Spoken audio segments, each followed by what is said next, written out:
Bonjour à tous, alors je suis ravie de vous retrouver ce mois-ci pour vous parler de la Vierge.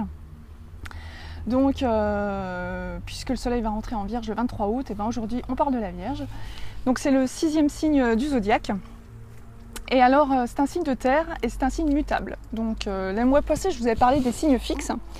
Ce mois-ci je ne vais pas vous parler des signes mutables, je vais vous parler des signes de terre. On verra pourquoi. Donc d'abord je vais commencer par les ombres et les lumières de la Vierge, quelles sont ses notions, à quoi elle s'intéresse, qu'est-ce qu'elle nous propose. Et puis ensuite par rapport au fait que le soleil rentre en Vierge le 23 août, on regarde la carte du ciel et puis on s'arrête sur un ou deux aspects. Donc ça fait plusieurs fois que je recommence la vidéo parce que j'ai un peu l'esprit brouillon aujourd'hui. La lune est en Vierge justement, là au moment où je vous tourne la vidéo, le soleil est encore en Lion et aujourd'hui la lune est en Vierge. Mais voilà, ça fait un petit carré avec ma lune natale qui est en Gémeaux et donc je me disperse et je coupe beaucoup. Donc je me suis dit, allez, je vais arrêter de me prendre la tête puisque la Vierge c'est le signe des listes, hein, puisqu'elle aime tout ce qui est structuré, carré, ordonné. Vu que j'ai ma petite liste sur la Vierge, je ne vais pas me prendre la tête, je vais faire les choses dans l'ordre. Donc voilà. Donc moi je vous rappelle, hein, pour ceux qui me regardent, qui me découvrent, donc je m'appelle Florence Maugery, je suis passionnée d'astrologie. Et donc je propose une astrologie assez simple, où tous les mois je vous transmets mes connaissances sur les symboles du zodiaque. Hein. Donc pour l'instant je m'intéresse principalement aux signes. Hein. Donc j'ai fait 3 ans d'études, hein, je vous rassure, je ne suis pas novice dans la matière, mais voilà, j'ai envie de transmettre mes connaissances à des gens qui s'intéressent, qui sont au début de leur intérêt pour l'astrologie. Et donc moi je ne parle pas de la nouvelle lune, je ne parle pas de la pleine lune, hein, donc pour ça vous pouvez vous référer aux très belles vidéos de Sandrine Vederiken sur Astroéthique ou de Émilie sur Astro-Intuitive ou encore de Bérangère ou il y a Lune Soleil aussi qui fait aussi beaucoup de vidéos et d'articles. Hein.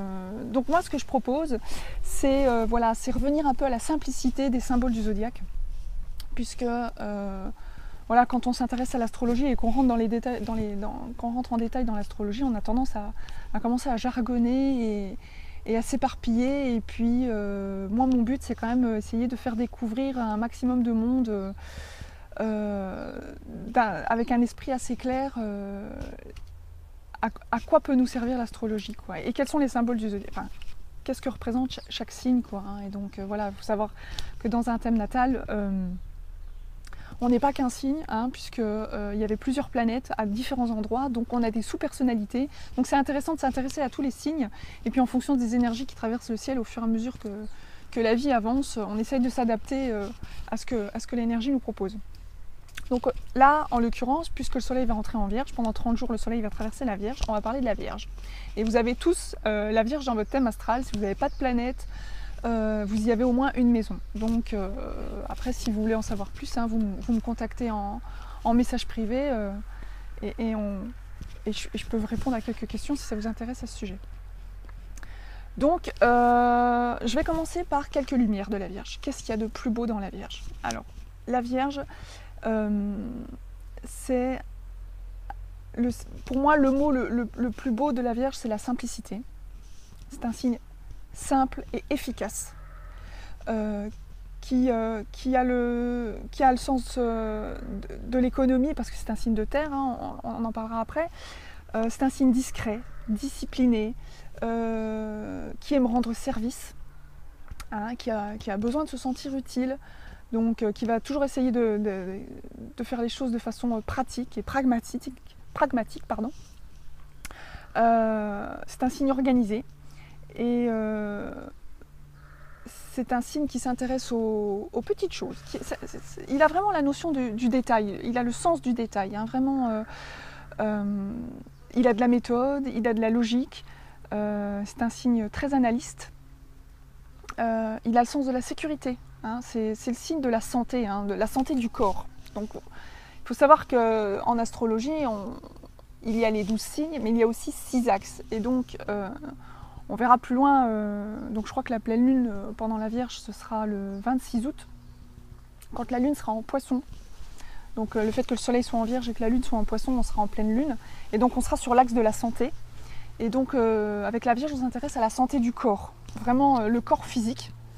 Et donc quand on parle de corps physique, c'est vraiment sentir, déjà ne pas être blessé physiquement, ne pas avoir de blessures, ne pas avoir de coupures, mais aussi bien ressentir son corps, et c'est tout ce qui est en rapport avec les maladies.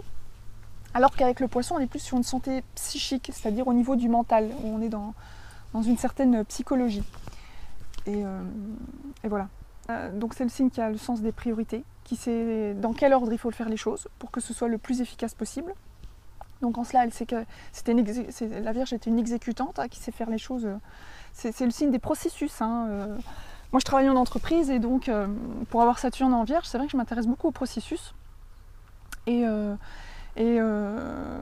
quand on travaille dans une entreprise, par exemple, qui est certifiée ISO, pour ceux qui connaissent, donc le principe des processus, c'est de faire les choses de façon standard, assez routinière, mais pour que ce soit fait de façon le plus rapidement, le mieux, le plus logiquement, et en intégrant la sécurité et l'efficacité. En ayant le sens du détail, ça se prolonge dans la maison, c'est-à-dire que c'est le signe, on va dire, le plus maniaque de tout le zodiaque, qui aime que ce soit propre, que ce soit rangé, que ce soit trié. Donc, leur maison ressemble le plus souvent à des musées plutôt qu'à des maisons, ça c'est pour rire. Mais voilà, puisqu'on a le sens du détail, on voit vraiment toutes les imperfections partout. C'est un signe qui se veut très prudent, puisqu'il est à l'écoute de son corps, il va faire attention pour ne pas se blesser, donc il est très prévoyant. Donc je l'ai déjà dit, il est déjà aussi proche de la nature, donc il aime le jardin, il aime tout ce qui est en rapport. Alors quand on pense à la santé du corps, ça va aussi avec ce qu'on mange, donc il va s'intéresser à tous les produits sains, avoir un potager, manger des bons légumes, des bons fruits, tout ce qui vient vraiment de la nature et qui fait du bien au corps.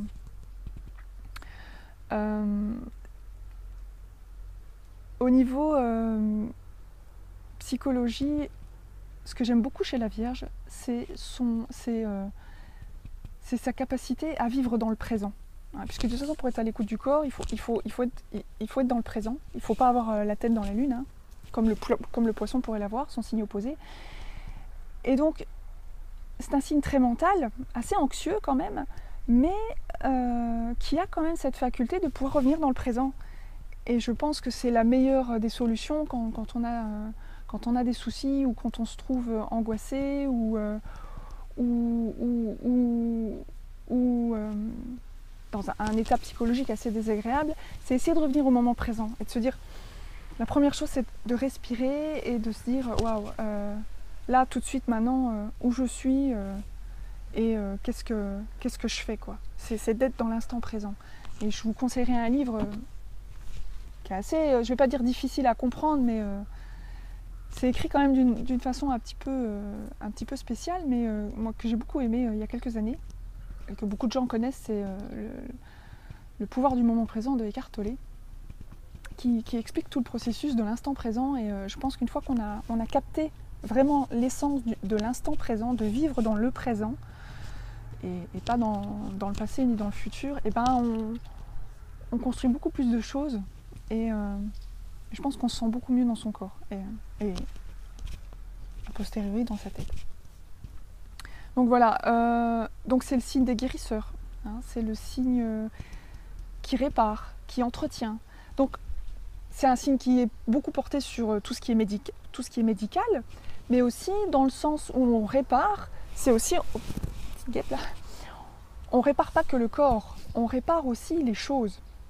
Donc ça va être par exemple le signe de la mécanique, où on va réparer les voitures. Donc on va rentrer vraiment dans le détail de tout ce qui constitue une voiture, et on va l'entretenir pour être sûr qu'elle fonctionne le plus longtemps possible.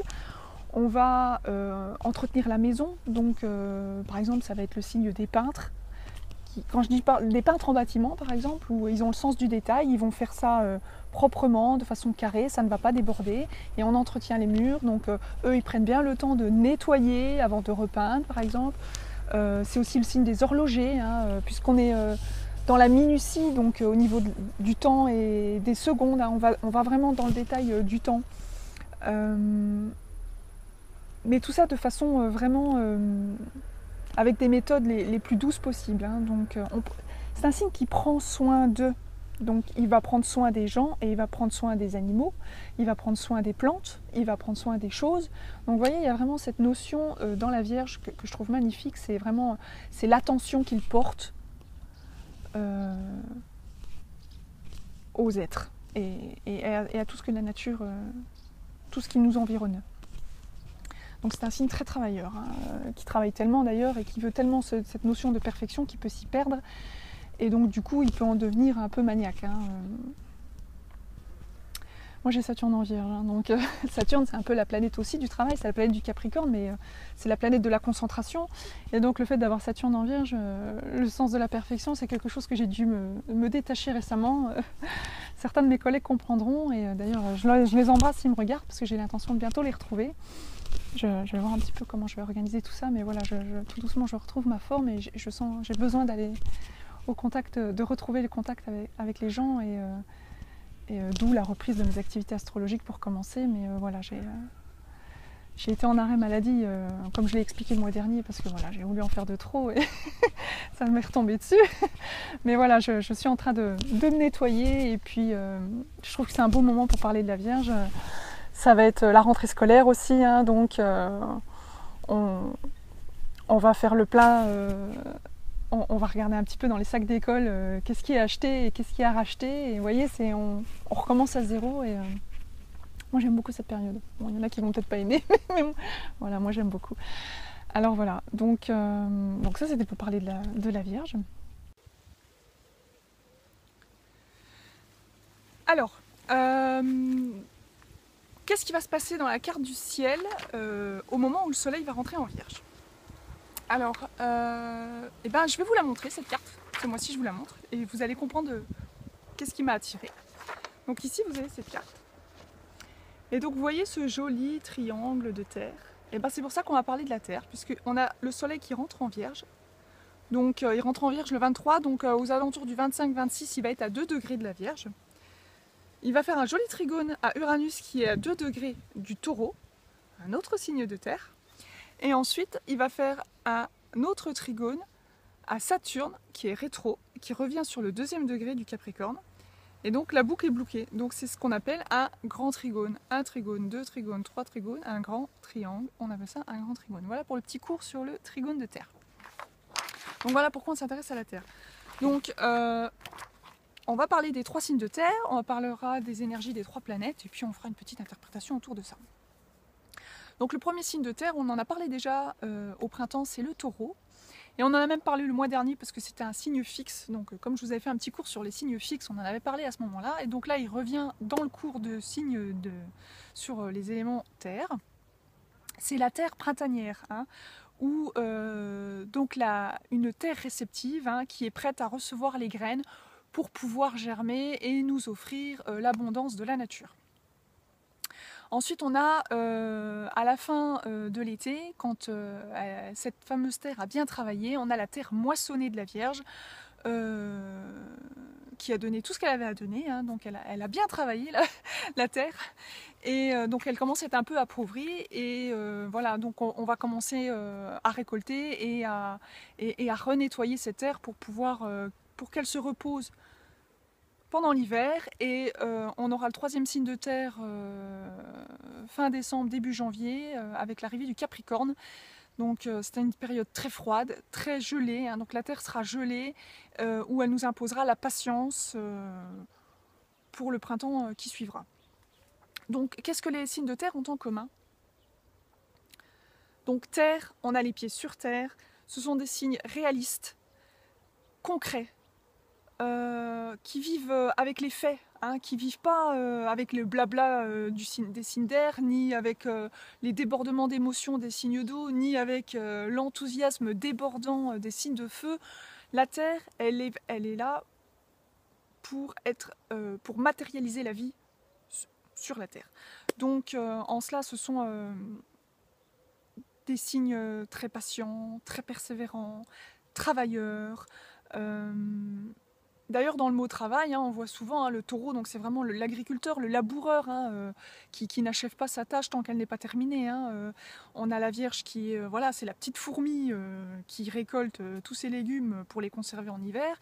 Et puis on a la Terre du Capricorne, elle qui vise un peu plus haut dans ses montagnes, qui travaille beaucoup seule, puisque de toute façon en hiver on est un peu enfermé chez soi, on n'est pas comme en été où on fait les barbecues avec les voisins. En hiver, on se contente du minimum, on est très économe, puisqu'il faut vraiment garder toutes ces réserves qu'on a récoltées pendant l'été pour tenir jusqu'à l'été prochain. Bon, aujourd'hui, on a les magasins à disposition, mais imaginez qu'à une époque, de toute façon, on avait que la nature pour nous servir, et donc en hiver, il fallait vraiment utiliser les ressources avec parcimonie, juste le minimum requis. Donc ça, c'est ce qui appartient au Capricorne. Et lui, en termes de travail, il est plus dans une vision à long terme. Donc il fait les choses lentement, mais pour qu'elles durent longtemps. Donc voilà un petit peu pour les signes de terre.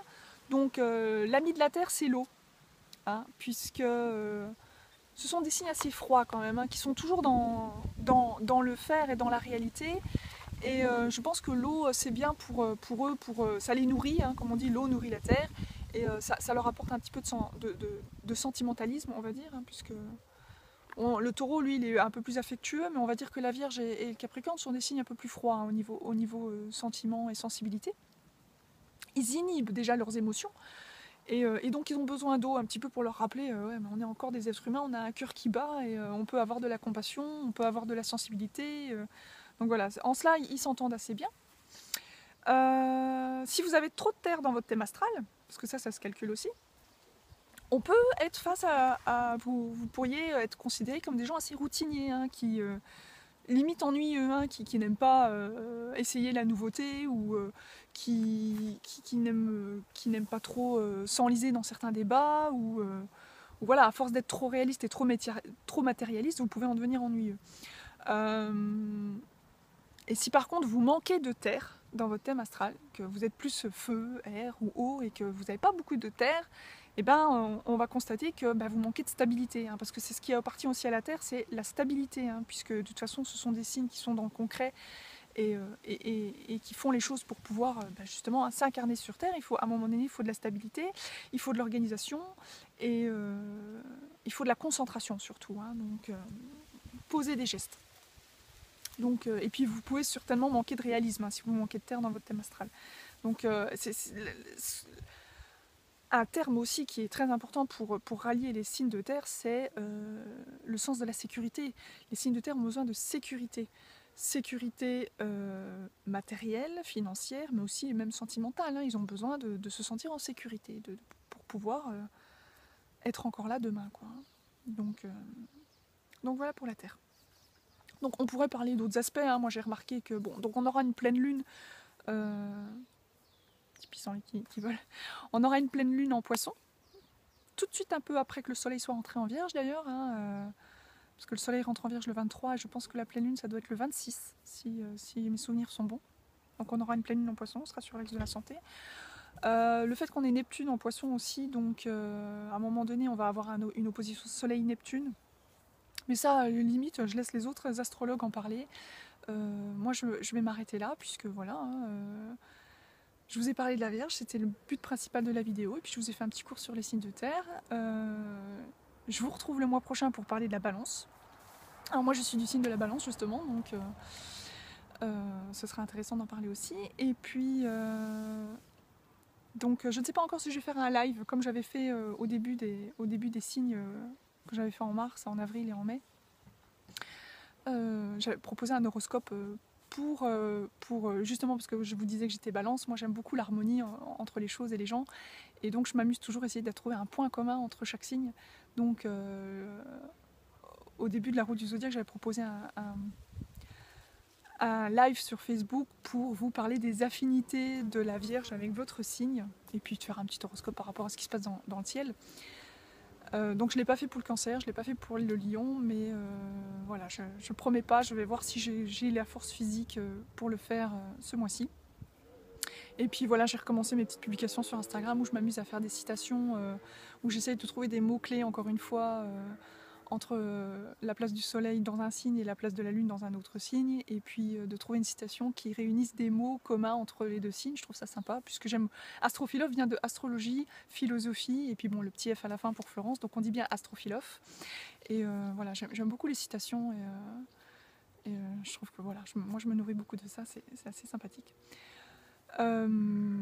Voilà, pour le reste, je vous laisse à vos occupations. Je vous remercie de m'avoir écouté. Je vous retrouve très bientôt et je vous embrasse. Merci beaucoup.